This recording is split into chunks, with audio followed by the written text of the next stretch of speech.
E aí galera, sejam bem-vindos para mais um vídeo do canal Nerdômetro. Eu sou o Daniel Arcanzi e estamos de volta! Estou de volta para nós voltarmos, de verdade, literalmente, né, de volta para voltarmos. É claro! Estamos de volta para mais um vídeo, para mais uma oportunidade de estarmos aqui conversando sobre coisas que a gente gosta. Nossa, velho, caramba, quanto tempo que eu não gravo um vídeo assim, cara? Eu tô pensativo aqui agora. Enfim, sejam muito bem-vindos para mais um vídeo do canal Nerdômetro. E aqui estamos para falar algo muito importante, não apenas falar algo muito importante, mas também comentar algumas coisas sobre um assunto que está sendo recorrente atualmente no nosso meio aqui da equipe Nerdômetro. Em particular, eu e Maurício estamos produzindo algumas coisas e já estamos conversando também no grupo com outros colegas nossos, com outros amigos nossos. Mas o ponto é que estamos de volta e hoje, em particular, cara, hoje é festa. E você vai já entender por quê. Antes de mais nada, se inscreve no canal, deixa seu like e partiu!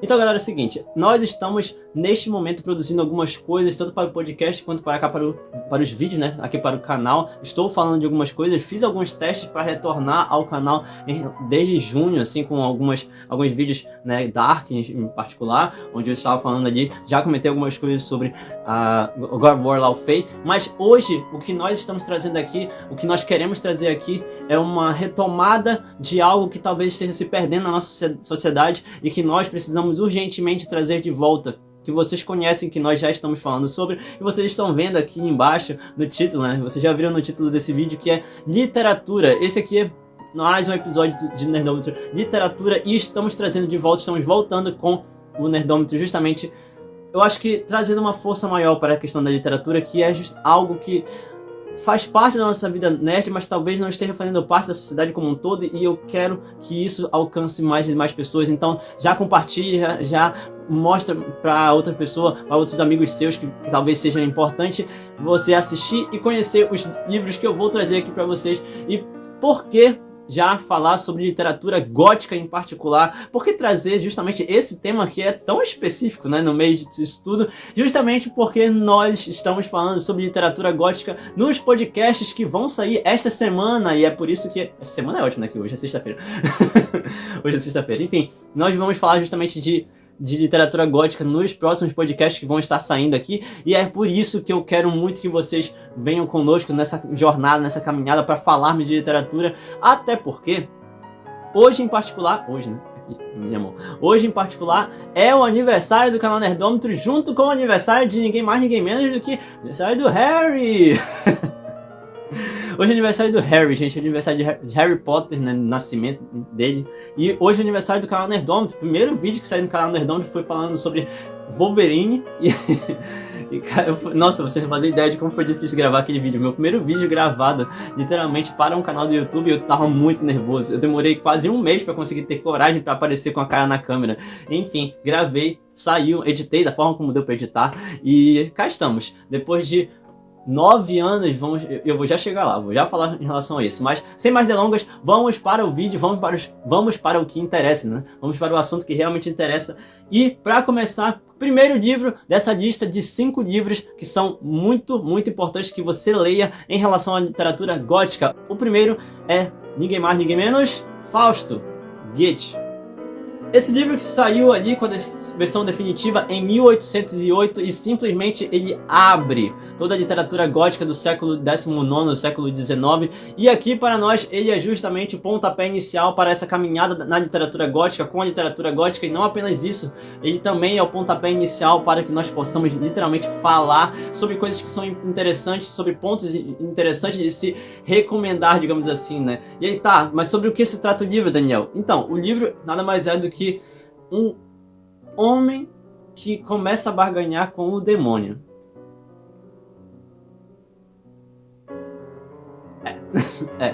Não tem muito o que fazer, o resumo basicamente da obra é esse.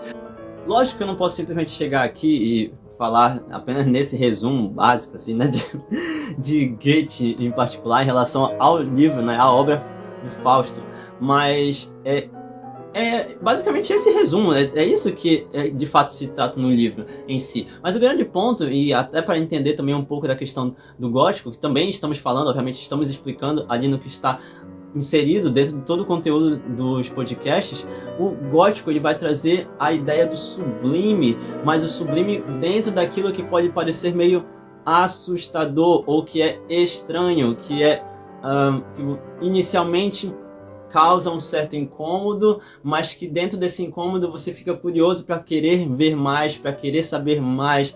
Nossa, isso aqui é feio, isso aqui é obscuro, isso aqui é grotesco, isso aqui traz uma sensação esquisita para mim, mas ainda assim é sublime. E em meio a tudo isso é onde nós vemos justamente essa questão da escuridão que gera a catequese, já que estamos falando de monastérios, já estamos falando de catedrais que literalmente foram construídas onde a obscuridade em relação à iluminação e a iluminação natural do sol através dos vitrais é o que gera a catequese das pessoas que olham para os vitrais e são catequizadas através das imagens que estão ali. Isso é o gótico na arquitetura, e dentro da literatura é o sublime nos personagens, o sublime naquilo que é apresentado, seja na estética dentro da história em si, né? Seja na estética, seja também na forma como o personagens ou os personagens são apresentados em si. E é isso que você vai acabar vendo e ouvindo, né? Ouvindo se você estiver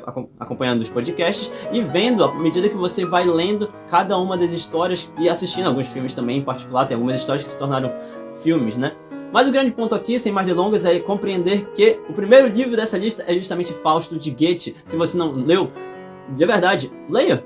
Busque saber como é o livro, busque conhecer o livro e comprar o livro para ler, né? Inclusive, eu não tenho versão física, então quem quiser me mandar um presente, pode mandar Fausto de Goethe, que eu aceito.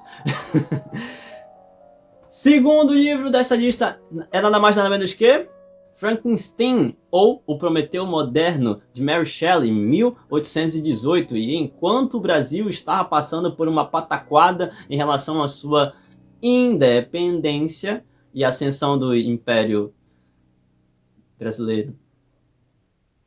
Eu não quero falar desse assunto.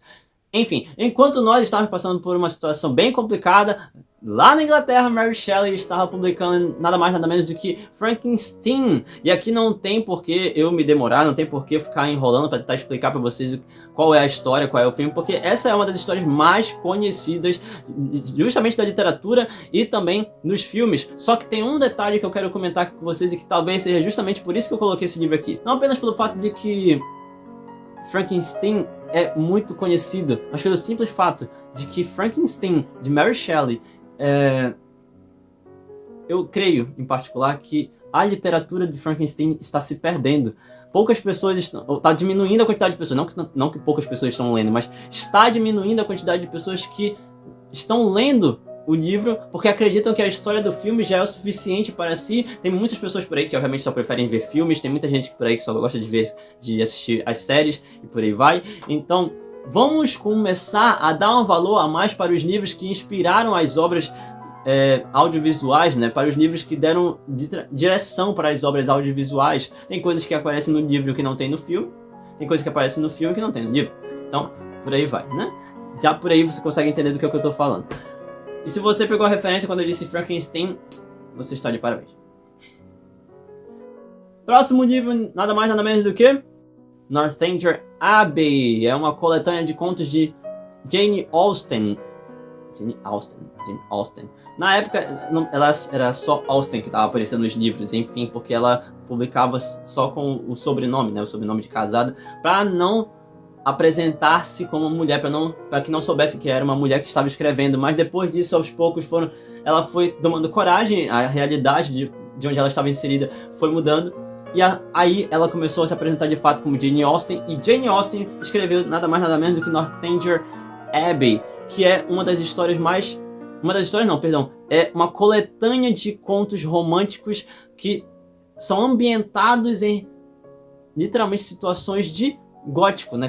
Capelas de catedrais, ambientações que realmente remetem ao gótico, e dentro de tudo isso nós conseguimos enxergar, nós conseguimos ver essas características do gótico naquilo que você é capaz de ler e naquilo que você é capaz de observar à medida que ela vai descrevendo as ambientações em cada um dos contos. Então ali você consegue ver em contos, principalmente em alguns contos em particulares, eu até esqueci qual é o nome do conto que eu ia destacar aqui, mas é isso.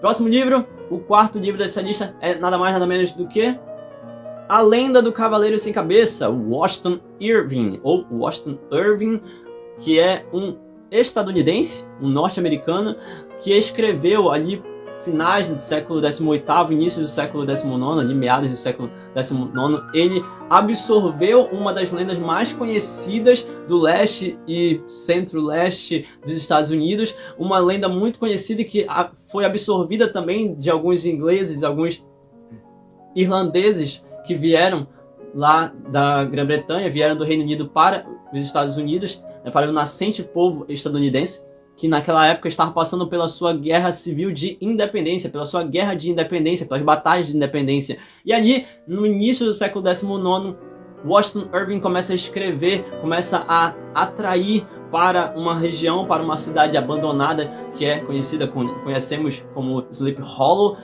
e traz justamente uma das lendas que ficou conhecida como uma das lendas mais famosas do folclore estadunidense, que é a Lenda do Cavaleiro Sem Cabeça. Justamente isso, né? A Lenda do Cavaleiro Sem Cabeça, que é o nome do...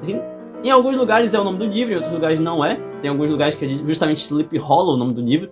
E nesse caso é a lenda que dá força. Tá, Daniel, mas eu soube que a Sleep Hollow, a Lenda do Cavaleiro Sem Cabeça, é uma história de terror. De fato, em teoria, ela é uma história de terror. Só que, além de ter sido escrita para que causasse medo, a forma como é escrita e a estética das ambientações, algumas capelas, alguns cemitérios, algumas ambientações e lugares por onde o Cavaleiro Sem Cabeça passa, é justamente nessas características dentro do livro, por favor, do livro. Não invente de procurar só a lenda e não invente de procurar assistir o filme. Eu estou falando do livro. Até porque, se bem que o filme ele pega um pouco, né? Também dessa questão do gótico, mas eu tô falando especialmente do livro. Vai procurar o livro do Washington Irving, tá certo? Livro de 1819, um ano depois de Frankenstein, um ano depois de Northanger Abbey, da Jane Austen. E aqui, então, nós vamos finalmente para o último livro dessa lista, que é, na verdade, correção, os últimos livros, ou uma coletânea de vários contos aqui de ninguém mais, ninguém menos do que um dos meus autores favoritos. Contos extraordinários, contos macabros, contos de mais diversos tipos de Edgar Allan Poe. Cara, de verdade, eu não sei vocês, mas pra mim é um dos melhores autores que eu já li. É um dos melhores autores do século XIX, é um dos melhores autores que eu já tive a oportunidade de ler, porque...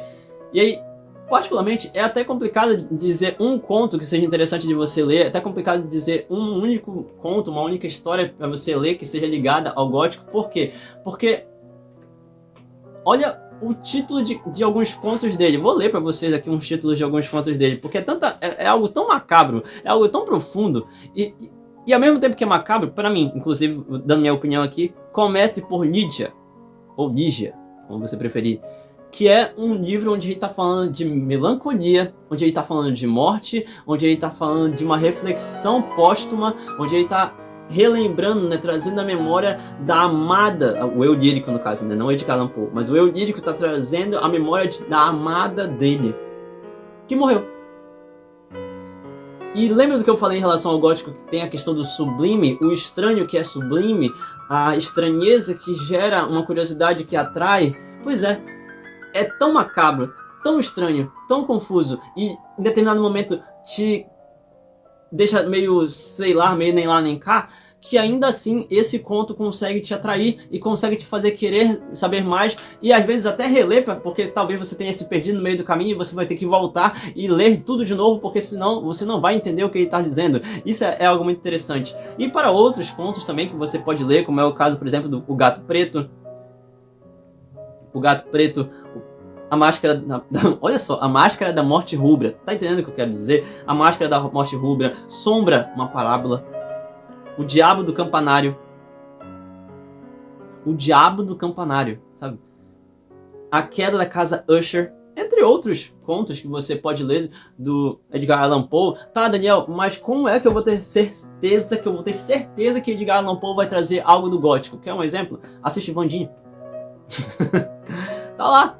Eles se inspiraram em Edgar Allan Poe. Wandinha é a inspiração própria de Edgar Allan Poe. Eu não tô falando só de assistir algo que tenha ligação com uma família que parece que é mal assombrada, e por mais que seja de comédia, né? Mas é justamente você pegar a série da Wandinha e adaptar junto com as coisas, junto com algumas ideias, junto com algumas inspirações em Edgar Allan Poe. E ali você vê a cultura gótica, você vê o gótico presente, você vê a inspiração do gótico, justamente porque Edgar Allan Poe, quando ele vai para o romântico, ele vai para o romântico gótico. Quando ele vai para o romântico, ele não traz o terror em si, ele traz a curiosidade, ele traz a estranheza, ele traz a sensação de, meu Deus, vai acontecer alguma coisa, mas eu não estou com medo, eu estou querendo saber mais, eu estou querendo ir atrás, eu estou querendo captar a mensagem em si profunda que ele está tentando transmitir, porque a questão do gótico não é sobre necessariamente ter medo de algo, não é sobre necessariamente você se assustar com a história. O gótico em si é sobre você passar por situações melancólicas que te fazem refletir e te fazem pensar na sua vida, na vida ao teu redor, no teu passado em relação ao teu futuro, em como você está e como você vai caminhar nos próximos anos, nos próximos meses, nos próximos anos, e sobre como isso te causa estranheza e te faz querer mudar, ou como isso te causa estranheza ao ponto de querer se aproximar e querer cada vez mais saber mais, entende? É justamente esse elemento nesse conceito de estranho que leva para o sublime. E o sublime é atraente. Por mais estranho que seja, o sublime é atraente. Por mais que você tenha medo do novo, o sublime é atraente. Por mais que você não saiba o que vai aparecer logo em seguida, o sublime é atraente. Por mais que você não tenha certeza se é bom ou ruim o que vai acontecer logo em seguida, mas é sublime. E se é sublime, ele é atraente. Você quer ir. Você quer ir. Você quer ir atrás, você quer saber mais, você quer ir além e você quer saber como termina a história. Enfim, com isso eu encerro esse vídeo e parto para uma outra situação, que é justamente para agradecer a todos que fazem parte do canal Nerdômetro, agradecer a todos que estão aqui, todos que caminham comigo, todos que adentraram nessa empreitada, né? O canal Nerdômetro está passando por uma repaginada, por uma renovada, onde nós vamos trazer muitas novidades, literalmente, de não apenas falar sobre coisas que estão em alta, mas de fato fazer algo bem diferente aqui no canal, que é falar sobre coisas que não estão em alta, falar sobre coisas que não chamam muita atenção, trazer à tona coisas que talvez estejam se perdendo, como é o caso da literatura, coisas que talvez estejamos perdendo o costume, que é discutir, que é falar sobre coisas que são interessantes, né? Que é fazer com que assuntos que não são muito comuns possam vir à tona e possamos trazer isso para que as pessoas saibam, para que as pessoas vejam, para que as pessoas consigam compreender, para que as pessoas tenham um debate diferente, escutem algo diferente, que não apenas o mesmo de sempre, né? Que nós possamos falar sobre mais do que apenas os filmes, mais do que apenas as séries, mais do que apenas animes, mais do que apenas desenhos, mas que possamos falar também de livros, que possamos falar também de esporte, se for necessário, que possamos falar de vários e vários assuntos. Esse aqui é o Nerdômetro Literatura, nós vamos ter outros quadros do Nerdômetro surgindo por aí, nós vamos ter outros vídeos do Nerdômetro surgindo por aí, vamos trazer mais vídeos em relação a jogos também, que não era algo tão comum aqui no canal, eu não tinha esse hábito de trazer assuntos ligados a games, mas vamos trazer sim notícias, vamos trazer muitas coisas novas que eu espero muito que vocês gostem, e não apenas isso, que vocês apoiem, que vocês compartilhem, que vocês mandem para o máximo de pessoas possível. Vamos fazer o canal Nerdômetro crescer cada vez mais, de verdade, eu conto com a ajuda de vocês.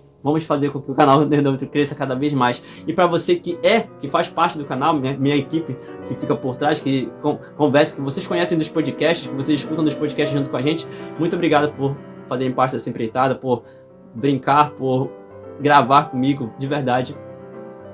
O canal Nerdômetro, de certa forma, ele é um sonho, né, que é de fazer crescer, de a gente crescer junto, de crescer falando sobre coisas que a gente gosta, de crescer fazendo falando de temas, fazendo vídeos e podcasts sobre coisas que nós gostamos, e eu espero plenamente que vocês também estejam gostando de gravar, espero que vocês também estejam gostando de assistir, eu espero plenamente que nós possamos continuar nessa caminhada e fazer com que esse canal possa crescer mais e mais. Conto com vocês, de verdade, conto com vocês. Para quem está assistindo agora, para quem está vendo agora esse vídeo, muito obrigado também, de verdade, de coração. Se inscreve nesse canal, vem fazer parte da família Nerdômetro, vem descobrir o seu nível de nerd e Valeu, que a força esteja com vocês, vida longa e próspera para o canal Nerdômetro, vida longa e próspera para você que está assistindo, vida longa e próspera. Feliz aniversário Nerdômetro Channel, 9 anos, rumo aos 10 anos. Até mais, pessoal.